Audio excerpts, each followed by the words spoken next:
আসসালামু আলাইকুম আপনারা ভাইয়ারা। আজ যে শুক্রবার, আজ যে একবারে মনে চাইছে বুঝিনি বাজারে গেছি।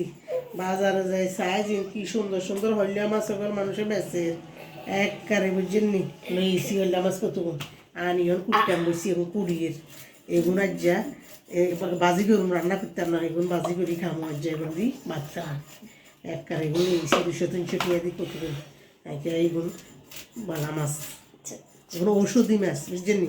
হল্লা মাছ হলেও ওষুধি মাছ, এটা এক ধরনের ওষুধের উপকার। এটা দিয়ে ভাত খাবো আর কি।